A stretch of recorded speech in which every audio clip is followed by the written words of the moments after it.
February 6, 2014. A team of Finnish cavers visited Norway to go cave diving through Plura Cave. What they didn't know was that their journey would end up becoming one of the most harrowing caving disasters in the country's history. However, what made this already tragic event even more devastating was the fact that one of the divers, 46-year-old Kai Konkkonen, was all too familiar with the dangers of cave diving firsthand. He had lost his close friend and longtime diving partner during an exhibition through Mononto Quarry in central Finland just a year earlier. Yet within months, he was back preparing to dive into one of the most treacherous underwater cave systems in Europe. This time, he was joined by 4 other elite divers, including 42-year-old Patrick Grankvist, 40-year-old Jari Huat-Turinen, 34-year-old Jari Usamaki, and the youngest, 33-year-old Vasa Rantan.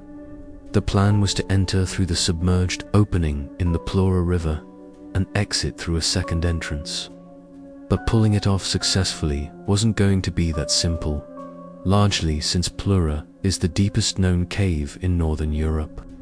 The connection between the 2 entrances was also discovered only recently, so there wasn't much information on how to navigate it successfully either. This newly discovered route descended over 130 meters into pitch-black icy water, with brutal cold and tight squeezes, further adding to its extreme difficulty. Even if everything went according to plan, the dive would have still taken 5 hours to complete. And in such brutal, unpredictable conditions, the margin for error was nearly zero. Any deviation from the carefully planned route, equipment failure, or a single tear in a dry suit meant a slow, freezing death.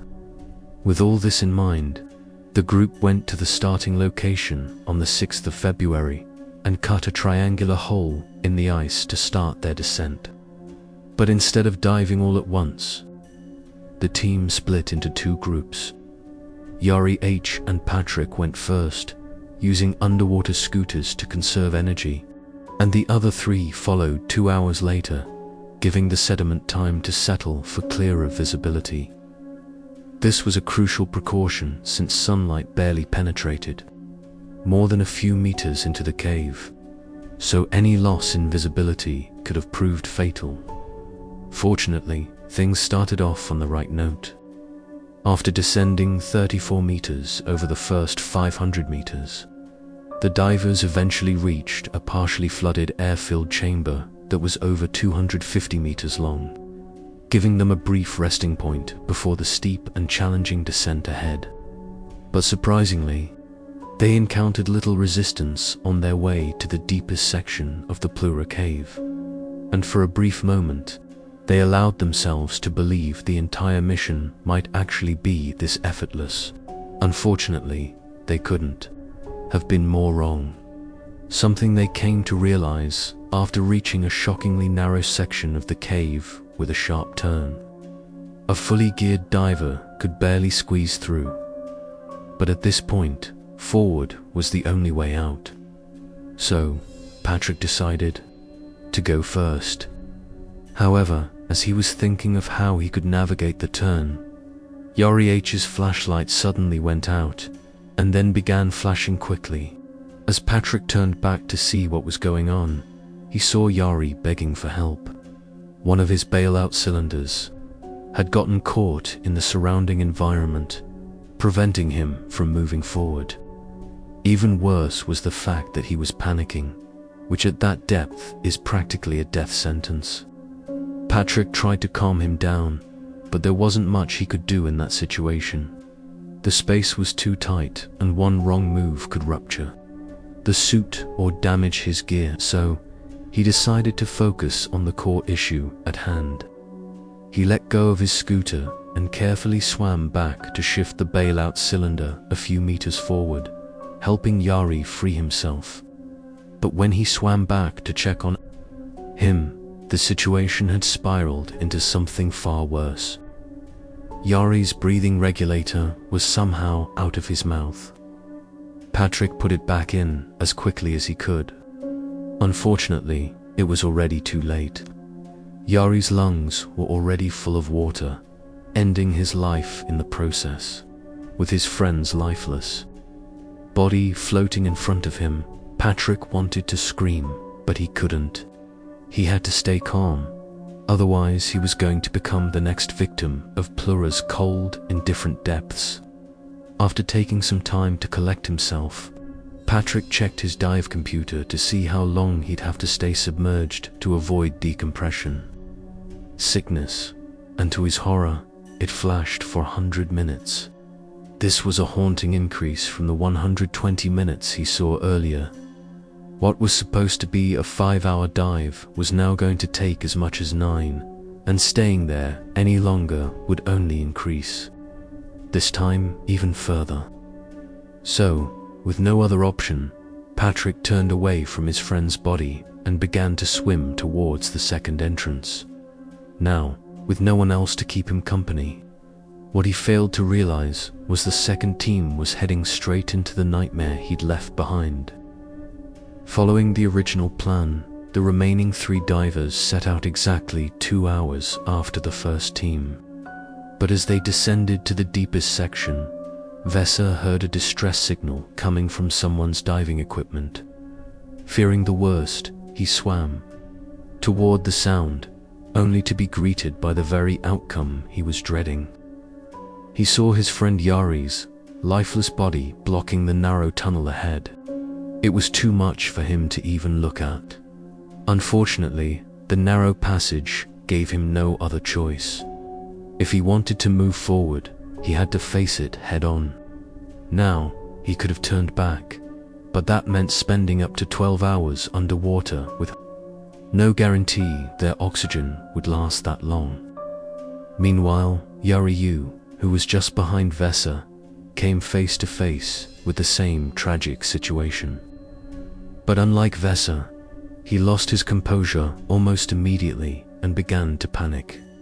Kai, the last diver on their team, tried to calm Yuri down, but it didn't work. Panic underwater turned lethal in minutes. His breathing became extremely erratic, eventually resulting in Plura claiming the life of Yari Usamaki as well. Kai rushed to inform Vasa about what happened, only to find him violently kicking, trying to squeeze past Yari H's body. He urged Vasa to stop and turn back, but Vasa refused. With no other choice, Kai decided to go back the way he came, alone. By this point, he was convinced that Vesa would also die, just like the others. But, by some miracle, Vesa managed to make it through, not long after Kai turned back. At this point, 3 survivors were swimming alone, each believing he was the only one who made it out alive. Patrick and Vasa were heading toward the Stein Eula flag dry chamber while Kai was slowly making his way back to the Plura entrance, and, after 8.5 hours in the water, Patrick was the first one to reach the surface around 9 p.m, with Vasa emerging just an hour later. On the other side of the cave, Kai broke through the thin ice covering the pond's entrance at around 1:30 a.m, and he dragged himself into the van they all originally came in. He didn't know if Patrick or Vasa were still alive, but he held on to hope and began waiting for them to arrive. Fortunately, he didn't have to wait long. The two reached the van around 2 a.m, marking the end of their horrific journey through the underwater cave. But as terrifying as Plura was, it was far from the only cave to test the limits of human endurance. The Veril Ganot Cave incident. Just 4 years later, a descent into the world's deepest cave would also turn into a horrifying struggle to stay alive. One that made Plura look almost merciful.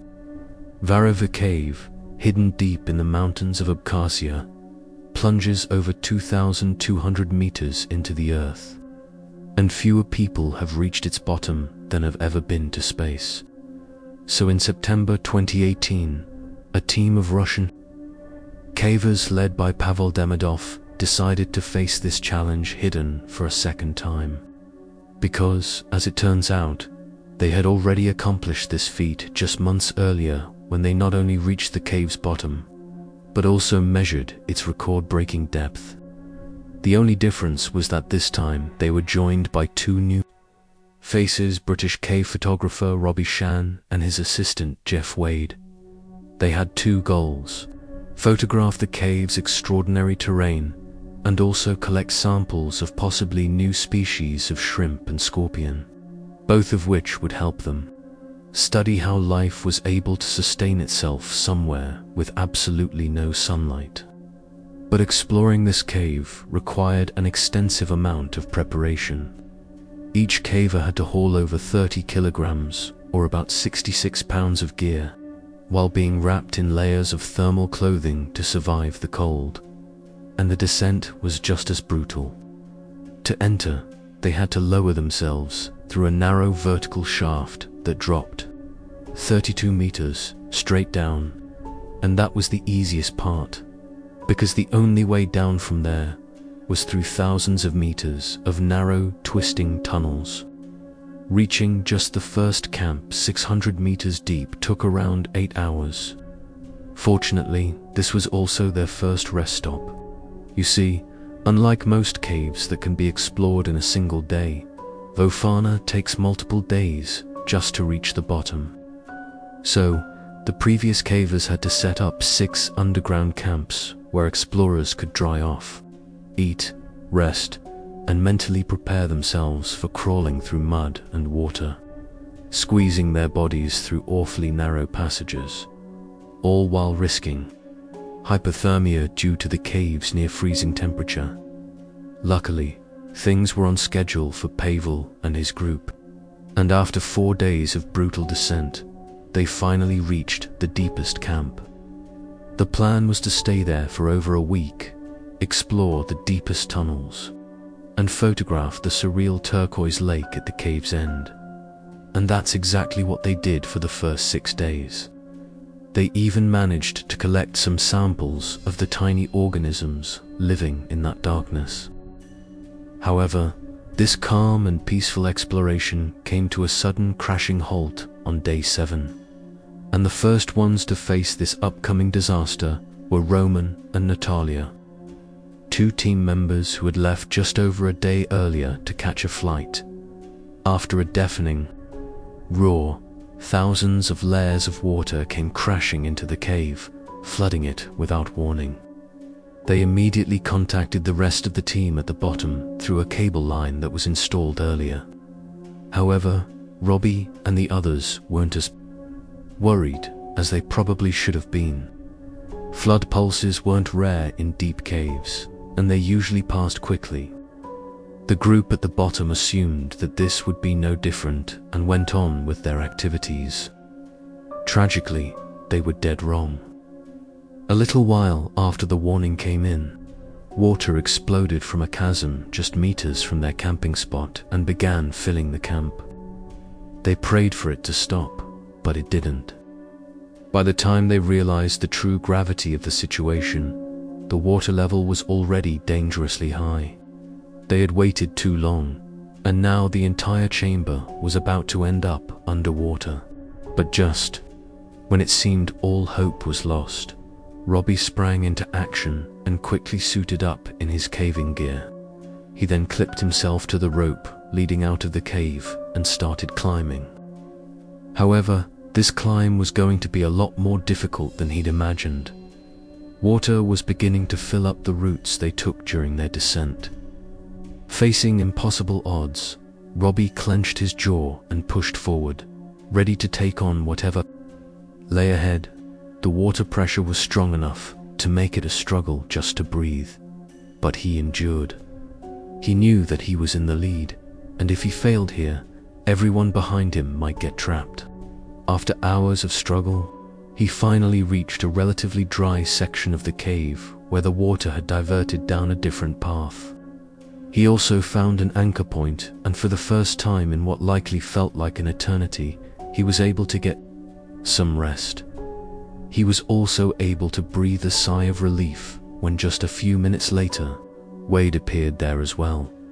Turns out he'd been following just behind Robbie the entire time. However, while they were relieved to see each other alive, neither had any idea if the Russians had made it out. In any case, there was no time to wait. The water level was still rising, and if they waited for the rest of the group, they'd be trapped again. After several more hours of a slow and excruciatingly difficult climb through near-freezing water, Robbie and Wade managed to reach the camp at 1,900 meters deep. Then, 15 minutes later, they saw headlamps flicker in the distance, and to their surprise, the remaining 5 Russian cavers emerged from the darkness. They all had barely made it through as well. However, this was no time for happy reunions. Fortunately, after 20 long hours in the camp, they noticed the water starting to recede. This was the signal they needed to ascend their climb and finally reach the surface. After 4 more days of walking and climbing, they had survived the impossible, escaping from a cave that could have just as easily become their tomb. That said, while the threat in Varavkina was something tangible, rising water, the dangers faced by Ted the caver, were far more mysterious and possibly supernatural. The story began in 2001 when a man named Ted published a series of blogs detailing his experience with a bizarre cave. In his first entry dated March 23rd, Ted described a caving expedition with a friend he referred to only as B, the trip, which took place in December of 2000, led them deep into a remote cave until the discovery of something strange. Deep inside, a small chamber, accessible only by descending over ledges and crawling through tight passages. They found a narrow hole just a few inches wide. This hole intrigued Ted because there was a steady howling wind blowing from it, which made him believe there was an unexplored chamber just beyond it. And the thought of exploring that chamber, somewhere no human has stepped before, excited him to no end. After examining the hole, Ted and B determined that if they could open the hole somehow, there was just enough space for one of them to reach the other side. So, they went back and returned a month later on January 27, 2001, with the tools to widen the hole. But even with these tools, this was going to be a slow and exhausting process. The space around the hole was also too tight, forcing only one of them to work at a time. It took them 2 days to increase its size by just a couple more inches. However, they didn't let the slow progress discourage them from their ultimate goal. And that's when things started to get weird. Not only did the howling grow louder, it was now accompanied by a deep rumbling sound that wasn't there before. They tried to convince themselves the rumbling was just trucks passing along a nearby mountain highway. But deep down, they knew that road wasn't nearly busy enough to create a sound so constant. Things became even more unsettling on February 10th, when they entered the cave with B's dog. She had explored caves with them before, and the two were hoping to put her into the tunnel behind the hole to see how far it went. But something immediately felt wrong. As soon as they approached the worksite, the dog became agitated and refused to go anywhere near the hole. After several unsuccessful attempts to make her go through the hole, they went back to their original plan, widening the passage just enough for one of them to squeeze through. But as B was drilling near the hole, he heard yet another unexplainable noise. It sounded like someone grinding a rock against other rocks from deep within the tunnel. Ted assumed B's ears were just ringing because of the drill and urged him to continue, and by the end of the day, they had managed to carve out the hole just wide enough to fit a head through. But just as they were getting used to the strange noises, the two heard a loud screeching scream echoing from within the hole on March 3rd. Ted described it as the most terrible scream I have ever heard. This terrified him enough to quickly seal the hole with rocks and wait in silence. But when several hours passed and nothing happened, the two went back to work. As much as it scared them, they wanted to know what was on the other side even more now. And as luck would have it, they were able to make the hole wide enough to fit Ted on their next visit. Though it was still an extremely tight squeeze, he could barely move forward with his arms pinned to the side. Still, he pushed on and eventually made it to the other side. He was determined to reach the end and find the answer to all the bizarre sounds. But what he found on the other side left him with even more questions than before. The hall opened up to a surprisingly roomy chamber with a large stone leaned against the wall. However, this stone was way too round to be something natural. Near this stone, he also spotted strange hieroglyphical-like markings on the wall depicting a group of people surrounding a mysterious symbol. Now, more confused than ever, Ted squeezed back through the hole and told B everything. The two decided to come back with someone else who could help them make sense of what Ted saw, and returned with a friend named Joe on April 14th. Unfortunately, as Joe and Ted were about to crawl through, Ted slammed his head on the cave wall and got a concussion, leaving Joe with no other choice but to explore the new chamber alone. Joe entered the tunnel and didn't come out until much later, far longer than the trip should have taken. However, the more pressing issue was the condition he came back in. He was pale and shaking. When asked what happened, he said only, "I don't feel good," and walked out of the cave. Even after they made it back outside, Joe never spoke to them again, leaving them to wonder what he could have seen in that tunnel that shook him so badly. Ted and B needed answers, so they returned again on April 28th, this time with proper equipment like a two-way cable phone and a camcorder to capture everything inside. Just like before, Ted went in alone and eventually reached the large room with a strange stone again. But as he was exploring the area, a grinding noise echoed from behind.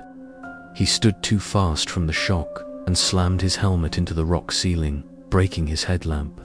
Ted fumbled for glow sticks in his bag while fearing what their green glow might reveal. When he cracked one, however, the room was completely empty. He then reached for the phone. No response. The line was dead. He cracked another glow stick and threw it towards the stone. And that's when he noticed something that nearly had him screaming. The round stone had moved. It was now sitting on top of the phone wire, likely severing it in the process, which would explain why the phone wasn't working. But he had a bigger question in mind. Who or what moved that stone? That's when he felt something crawling behind him. He didn't have it in him to look back. All he could do was run back. However, as he crawled through the narrow tunnel, a rotting stench poured in behind him. It was thick, wet, and suffocating. He popped out of the hole, gasping for air. But before he could gather his thoughts, the two heard the scraping sounds coming from inside the hall once again. This sent them running for the exit. Ted ran after B, who had already begun climbing out. As they reached the cave's entrance, the rope they were climbing began to move. Something was pulling it back. Luckily, both of them made it to the top before whatever was chasing them could catch up, and without a second thought, B pulled out his knife and cut the rope, sending it falling back into the darkness below. However, that wasn't the end of Ted and B's story, because a few weeks later, Ted posted another update to his blog reading. "For my family and friends who are reading this, I say, be at peace. I will conquer this cave. Then, I will return and update this website immediately. I will include any photos we take in the cave today, and if you stop by the house, I will show you the video I will have. I expect to be home later tonight or tomorrow at the latest. See all of you soon with a lot of answers. Love, Ted. This was the last thing Ted ever posted on the internet. Meanwhile, Ted's caving story spread like wildfire. People obsessed over what might have happened in that cave and whether Ted made it out alive. Over the next 2 decades, different theories about what happened to Ted emerged across the internet. Some believed he and his friends were taken by a demonic creature lurking in that cave. Others claimed the opening behind the stone was a portal to another world, but all these theories were proven false when the YouTube channel Nick Bodick released an interview with Ted himself. And, as it turned out, most of it was fake. While he did explore a creepy cave, the hole and the supernatural elements were entirely fictional, created only to tell a chilling story. True or not, it remains one of the most unforgettable cave stories to ever grace the web.